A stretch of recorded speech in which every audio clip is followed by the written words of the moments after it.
Olá pessoal, todos bem-vindos a mais uma aula do canal Gênios da Física. Na aula de hoje nós vamos continuar resolvendo as questões do concurso público docente EBTT, Ensino Básico Técnico Tecnológico e FPA, Belém, Física, Prova de Física de 2022, tá? Essa questão é a questão de número 43. Então a questão diz basicamente o seguinte, né?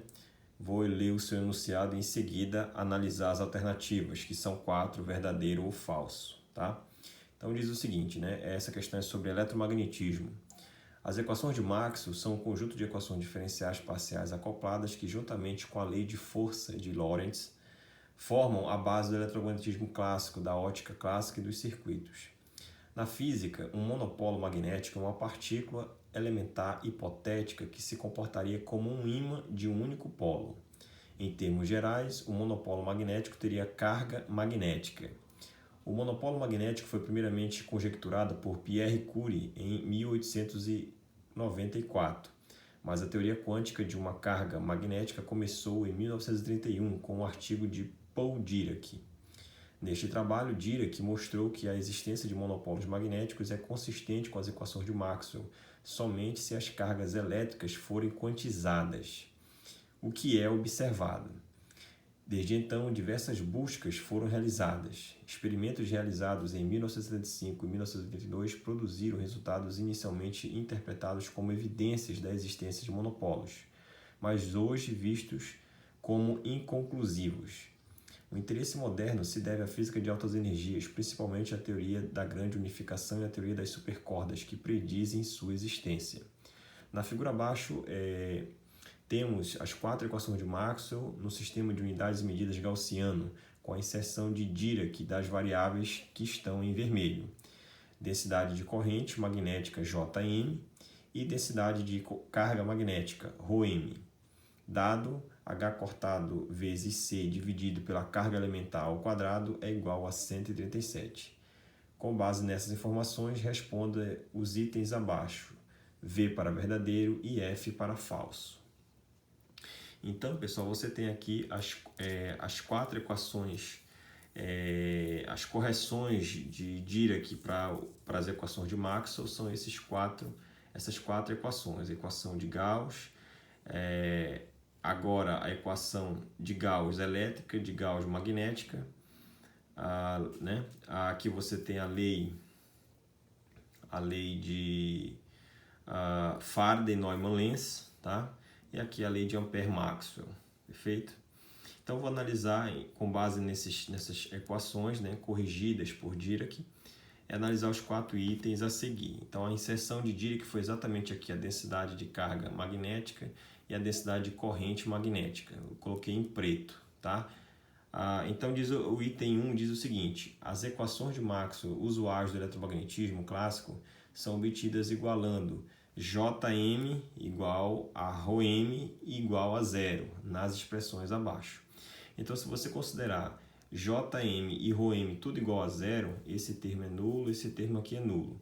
Então, as 4 equações que nós tínhamos vão recair nas equações de Maxwell usuais, né? Aqui é a lei de Gauss, né? A ausência de monopolo, se esse cara aqui for zero.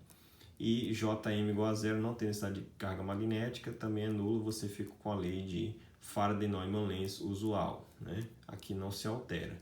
Então, essa questão é uma questão verdadeira, porque ρm, se você fizer ρm e Jm igual a zero, você vai ter as equações de Maxwell usuais. Item 2. Podemos obter as seguintes equações da continuidade, que é a conservação da carga corrente. Então, ele dá aqui a expressão da densidade, a conservação da carga corrente magnética e a conservação da carga corrente elétrica. Bora ver se esses resultados coincidem com o resultado obtido aqui na análise. Então, você pode pegar aqui a equação, a lei de Faraday-Neumann-Lenz, que é essa aqui, ó, e calcular o divergente. Por que você faz isso? Porque você quer obter a equação da continuidade, né? Então, você calcula o div dessa expressão, então fica... o div vai atuar nessas expressões aqui em chaves, né? Então, o que você vai ter? Você vai ter, isso aqui é uma constante em relação às derivadas espaciais, sai constante, você atua na função vetorial Jm, aqui também, E o div de um rotacional é sempre zero por definição. Lá no eletromagnetismo você tem como mostrar isso, tá? Igual a zero. O div de B você usa a lei de Faraday, a lei de Gauss magnética, é 4π/m, tá? De acordo com a correção de Dirac. Aí você fatora esses termos e coloca aqui evidência, e você obtém que esse termo aqui é igual a zero. Tudo isso aqui é uma constante, se a velocidade da luz. Então, para isso dar zero, tudo que está no parêntese tem que ser nulo. E aí você tem a equação 1. Então, essa equação 1 é a equação da continuidade, no caso magnético. Ou, se preferir, a conservação da carga e corrente magnética, tá? Então, essa expressão div de Jm, né? Div da densidade de corrente magnética mais a densidade de carga magnética sobre o tempo é igual a zero. Então, essa é a equação de conservação, a lei de conservação da carga corrente para o caso magnético. E na questão, ele diz que essa equação da continuidade tem que ser dada se é essa expressão aqui 2. Então, se você comparar, você vai ver que isso tudo somado é igual a zero. E o que você tem no item 2, né, da prova é que isso tudo é igual a essa constante, 4π/c, que não é verdade. Então, logo, esse item, o item 2, está errado. Mas só para descargo de consciência, você também vai obter a equação da continuidade para o caso elétrico. Então, a mesma situação. Você vai atuar aqui o div na lei de Ampère-Maxwell, né, o div de toda essa expressão, e você vai chegar numa equação análoga para o caso elétrico, que é essa aqui igual a zero. E no problema diz que se é essa aqui que você vai obter a lei de conservação carga corrente. Não é. Esse 4π/c, tudo esse termo aqui é nulo. Para o nosso caso, o caso da prova, ele diz que é isso. Então, está errado também. Então, logo, você conclui que esse item 2 é falso. Então, o item 1 é verdadeiro, o item 2 dessa questão é falso. E o item 3, ele diz o seguinte: se o resultado de Dirac para a quantização da carga elementar E foi esse resultado aqui, ó, E igual a H cortado C sobre 2G, onde H cortado é a constante de Planck sobre 2π, C é a velocidade da luz, 2 é o número e G é a intensidade do monopolo magnético, tá? E aí, se esse for o resultado, com base nessa informação, um par de monopolos norte e sul, um único ímã, exerceria entre si uma força de atração de aproximadamente 4.692 vezes maior que a força exercida entre duas cargas elétricas opostas separadas pela mesma distância. Então, bora ver se isso é verdade. Então, se você isola o G, que é a intensidade do monopolo magnético, você isola o G, então G é H cortado sobre C, 2, e esse E passa dividindo. Multiplica aí em cima e embaixo. Por que você faz isso? Porque você vai usar o resultado que ele deu. Ele deu isso no problema, dado H sobre C quadrado é 137. Então, aqui você vai obter esse termo, 137, tem um fator de 2, vai dividir, dá 68,5, e tem um E que sobrou, que é a carga elementar. Então, perceba que a existência de monopolo magnético, ela por construção, né, se isso existir na natureza, por construção você quantizou a carga elementar, a carga do elétron, né, que é a partícula fundamental lá no eletromagnetismo, perfeito? Então aqui você quantiza a carga elétrica a partir da existência de monopolo magnético. Então, quando você divide a 68,5, tem um módulo de G da intensidade do monopolo magnético, é 68,5 aproximadamente vezes Z, né, que é a carga elementar. E aí, continuando, lembra que a força magnética, né, no nosso caso, o que ela vai ser, né? Ela vai ser uma constante, né, menos K, né, essa constante eu não disse quanto equivale, G quadrado sobre D quadrado. Então, lembra que uma força de origem elétrica, né, a força colombiana, ela é menos 1 sobre 4πε0, que é a constante eletrostática, 9 vezes 10 a nona, né, no SI, vezes o produto da carga do próton, por exemplo, e do elétron, né, que é do átomo. Então, próton e elétron, E com E dá E quadrado, dividido por distância ao quadrado. Aqui você vai trocar, né, a força magnética, que seria a intensidade do monopolo magnético, né, ao quadrado, dividido pela mesma distância ao quadrado. Como o G tem esse valor, vou já substituir ao quadrado aqui. Você vai ter esse E, vai entrar aqui, vai ficar E quadrado, essa constante aqui, ela é proporcional a uma nova constante vezes a força elétrica, né, que é a força elétrica entre duas cargas, né, opostas, tipo elétron e próton, né. aqui a força elétrica, e esse 68,5 ao quadrado vai dar 4.692 aproximadamente.